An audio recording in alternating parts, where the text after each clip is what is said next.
Hi everyone, this is Nimrat Kaur Aluwalia and you're watching me on Teletrack. सबसे पहले तो आपको welcome tele track में। Thank you so और much. Big boss की journey कैसी रही, क्योंकि काफ़ी मुश्किलों से आप इतना 4.5 वीक्स रहे वहाँ पे। Four and a पहले half आप months. मंथ्स वहाँ पे रहे, हाँ और आपके लिए फर्स्ट बिग बॉस की ये जर्नी रही। जी. ऐसा मतलब शो आपको मिला, तो जब ये शो आपके पास आया था तो कैसा रिएक्शन था आपका? Mm, मैं ऑब्वियसली मतलब मैं थोड़ा अनश्योर थी क्योंकि मैंने लाइफ में कभी सोचा नहीं था कि मैं बिग बॉस करूँगी. बट मुझे इतना भी पता है कि opportunities don't knock your door twice, और कई बार ऐसा होता है कि हम उस वक्त नहीं समझ पा रहे होते हैं कि हमारे लिए क्या सही है क्या नहीं. लेकिन मैं हमेशा यूनिवर्स से साइंस लेने में बिलीव करती हूँ, तो फिर इवेंचुअली मुझे लगा कि why not, let's just do it.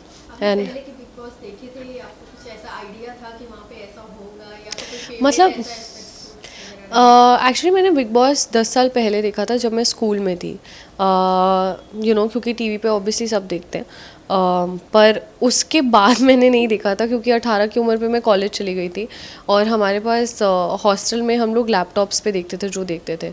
और हार्ड डिस्क पे शोज़, फिल्म्स, क्योंकि टीवी कोई ऐसे पर्सनल टीवी नहीं होता था, कॉमन रूम के भी टाइमिंग्स होते थे और पढ़ाइयाँ भी होती थी, तो ऐसे कभी नहीं देखा. बट हाँ, जो देखा था वो 10 साल पहले देखा था जब स्कूल में थी तब. आपकी जर्नी कैसी रही वहाँ पे? काफ़ी अप एंड डाउन वहाँ पे आए, हाँ, और लाइफ वहाँ की पे तरह अच्छी. 14 लोगों के साथ एक साथ रहना, 16 लोगों, या 16 लोग। Beautiful journey I would say, once in a lifetime experience.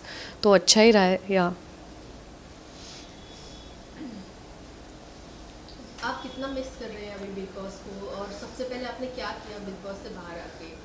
सी, मैं बिग बॉस को मिस नहीं कर रही हूँ क्योंकि मैं बहुत खुश हूँ अपनी फैमिली और फ्रेंड्स और लोगों के साथ रहने में और नॉर्मल लाइफ जीने में. बट ऑफ कोर्स वो एक ऐसा एक्सपीरियंस है, लाइक आई सेड, जो ज़िंदगी भर आपको हमेशा याद रहेगा. तो it's like that one beautiful memory. But yeah, like I am just happy to be back and be back to real world. फिर भी अपने फैमिली के साथ टाइम पास किया, जो वहाँ पे जहाँ वहाँ पे काफ़ी कुछ खाने को नहीं मिला, या वहाँ पे जो आपको एक पूरा मैंने आई मेंटल थिंक बहुत टाइम मेंटली तक काफ़ी सोया प्रेशर था? क्योंकि कोई कुकड़ू उकड़ू अलार्म नहीं था, हाँ। और एटलीस्ट घर पे अभी आराम से सो सकते हैं. तो I think sleep is something that I really missed having.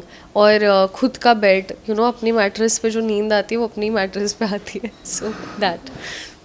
मंडली के लिए क्या कहना चाहेंगी, और एमसी स्टैंड के लिए, क्योंकि वो विन कर गए, जबकि प्रियंका और शिव के लिए काफ़ी बातें हो रही थी, लेकिन एमसी स्टैंड जीत गई, फिर भी एक मंडली जीती गई। तो एमसी स्टैंड और मंडली के लिए क्या कहना चाहते, कितना मिस करें मंडली को आप? अगर मैं मिस नहीं करी हूँ क्योंकि मेरी रोज़ बात होती है उनसे और हम हर दूसरे तीसरे दिन मिल ही लेते हैं. तो ऐसा मिस करने जैसा कुछ सिचुएशन नहीं है. मतलब सब लोग दोस्त हैं और अच्छा है क्योंकि आई थिंक हम लोग सब लोग अपनी फ्रेंडशिप्स को और आगे कंटिन्यू कर पा रहे हैं क्योंकि रियल लाइफ में आप कितना इन्वेस्टेड हो, कैसा रहता है सब कुछ. बट हाँ, एक अटैचमेंट और एक बॉन्ड है तो वो अभी भी कंटिन्यू होता ही है क्योंकि हम हर दूसरे दिन एक दूसरे से फ़ोन पे तो कनेक्ट कर ही लेते हैं. अभी आप और लोगों ने पार्टीज वगैरह भी रीयूनियन हाँ, और पार्टी कई वगैरह बार की? ऐसा भी होता है कि आप लोगों को पता नहीं होता कि हम मिल रहे हैं बट हम मिल रहे होते हैं because I feel like everything के not just be. I think जो एक मज़ा होता है घर में आराम से बैठ के बातचीत करने का, वो किसी रेस्टोरेंट में लाउड म्यूज़िक में नहीं हो पाता है. तो दैट. बट रही बात स्टैंड के जीतने की, तो I am very happy. I think वो एक ऐसा लड़का है जो पूरे हिंदुस्तान की यूथ को, और ना कि हिंदुस्तान बट पूरी दुनिया को ऐसे इंस्पायर करता है कि doesn't matter where you come from. Life में कितनी भी मुश्किलें क्यों ना रही हों, लेकिन अगर आपके अंदर टैलेंट है और आपके अंदर एक जज्बा है और सपने हैं, तो anything is possible in life. So I think he is a true inspiration to everyone around, that life is beautiful and you can make what you want to out of it. Bigg Boss में आपको captaincy काफ़ी बार मिली, शुरुआत में भी मिली और आखिरी तक मिली भी नहीं मिली। होती है, ठीक है, कमानी पड़ती है. पता कमाई नहीं, सब आपने बोलते हैं ऐसे, पता नहीं खैरात में मिल रही है. नहीं ब्रो, बहुत मेहनत करनी पड़ती थी. हाँ, लीडरशिप आपका काफ़ी अच्छा रहा, तो उसके लिए क्या कहना है, किस तरीके से आपको वहाँ अंदर लीडरशिप की अच्छी आप चाहते हो कि मैं अपनी तारीफ करूं खुद ही मतलब आपको बताना चाहिए आपको कैसी लगी मेरी कैप्टनसी और आपको कैसा लगा मेरा लीडरशिप एटीट्यूड.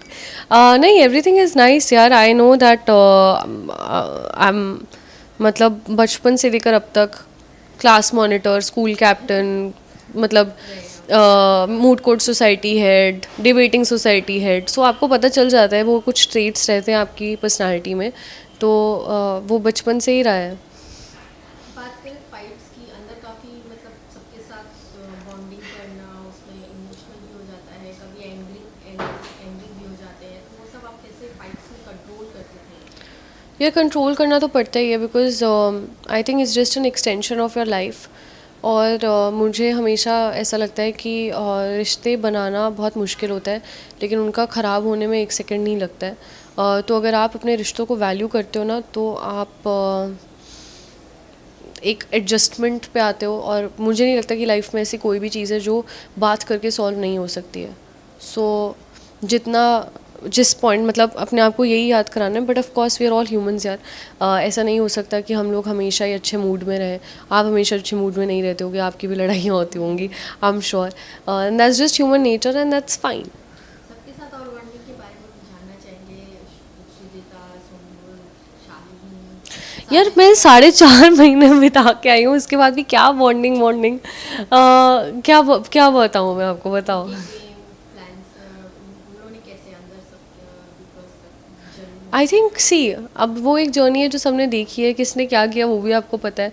तो it's nice. I think I just hope that everybody does well in their own respective careers, and I wish every one all the luck and love and best wishes. Because जो एक purpose रहा है सबका इस show में होने का, वो अचीव हो गया है, सबको बहुत प्यार मिला है. एंड आई होप कि सब बस अच्छा अच्छा काम करें. शिव के साथ आपकी अच्छी, बहुत अच्छी बॉन्डिंग थी, थी तो नहीं है. तो उसके हाँ, बारे में क्या कहना चाहेंगे आप? दोस्त है मेरा, क्या कहूँ. और और आगे भी उनके साथ कुछ वर्क करने को मिले तो आप काम सिर्फ शिव के साथ नहीं, मैं काम एक ऐसी चीज़ है कि अगर मुझे जो काम आ रहा है वो अगर मुझे पसंद है और उससे मैं रिलेट कर पा रही हूँ, तो शिव तो क्या, मैं किसी के साथ भी काम करने के लिए रेडी होंगी. इस शो में से कोई ऐसे पाबंदी नहीं है कि अरे मैं इसके साथ काम करूँगी या नहीं करूँगी, ऐसा बिल्कुल नहीं है. सो या, like work is work, work is worship.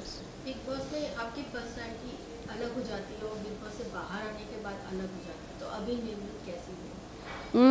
नहीं, मेरी पर्सनैलिटी वैसी ही है. मैं पहले भी ऐसी थी, मैं अंदर गई मैं ऐसी ही थी, और मैं बाहर आई हूँ मैं ऐसी ही हूँ. ऐसा कुछ चेंज वेंज नहीं हुआ है, नहीं नहीं, कोर वही है. आपने बिग बॉस में मेंटल इलनेस के बारे में भी बात किया था और इसको काफ़ी मोटिवेट किया गया, तो इसके बारे में क्या कहेंगे? क्योंकि दीपिका ने एक बार इस तरीके से मोटिवेशन सबको दिए थे, उसके बाद आपने उस समय उस सेगमेंट में मोटिवेशन दिया, तो उसके बारे में क्या कहना चाहते हैं? See are be very honest, मैंने किसी इस इंटेंशन से नहीं दिया था कि वो मुझे लोगों को मोटिवेट करना है. ब्रो मेरी हालत ख़राब थी. You know, I was really struggling to survive there, and it just came out. But yes of course, मैंने कभी भी शाय अवे नहीं करा इसके ऊपर बात करने से, because I think it is very normal. And I feel कि ये कॉन्वर्सेशन एक ऐसी है जो और होनी चाहिए, और इसके बारे में अवेयरनेस और बढ़नी चाहिए, और इसको हम जितना ज़्यादा नॉर्मलाइज कर सकते हैं उतना होना चाहिए.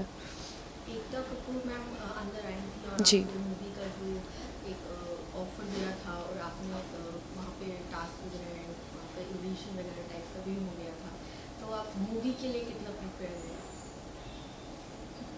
अभी मतलब ऑफ कोर्स मैं अपना काम बहुत अच्छे से करती हूँ यार. मैं हूँ, मतलब प्रिपेयर्ड है का क्या मतलब है. कैसा रिएक्शन रहा उनका मूवी का ऑफर में? किनका रिएक्शन. आपका रिएक्शन जब एक मैं, आपने देखा नहीं क्या, मैं बहुत खुश हूँ और क्या बोलूँ. टीवी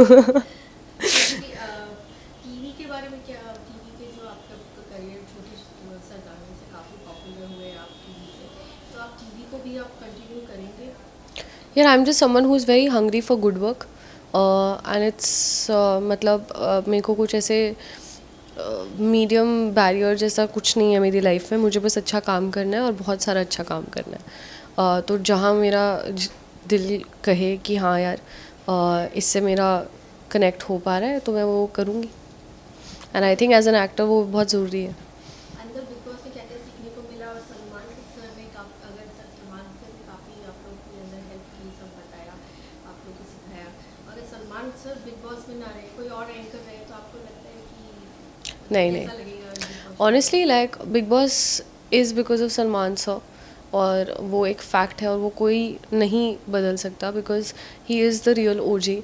एंड जो उनकी ऑरा है, उनकी पर्सनालिटी है और जो वो बातें बोलते हैं, there is only one of him यार, उनके जैसा कोई और नहीं है। तो हम लोग बहुत लकी हैं कि हमें उनके प्रेजेंस में इतना भी वक्त मिला, और उनकी बातों से अगर हम लाइफ के कुछ लेसन्स या गांठ बांध सके तो we are very truly blessed. Favourite Bollywood star कौन सा रहेगा जिसके साथ आप काम करना चाहेंगे? मैं तो बहुत सारे लोगों के साथ काम करना चाहती हूँ, क्वेश्चन ये है क्या वो मेरे साथ काम करना चाहते हैं। सो बट कहते हैं ना, हर चीज़ नहीं बतानी चाहिए, जिस दिन होगी ना तब मैं आपको बताऊंगी कि देखा ये मेरा ड्रीम था, ये हो गया पूरा। आगे की अपकमिंग प्रोजेक्ट के बारे में कुछ कहना हाँ, टू सून के साथ मोरा और बिग बॉस के?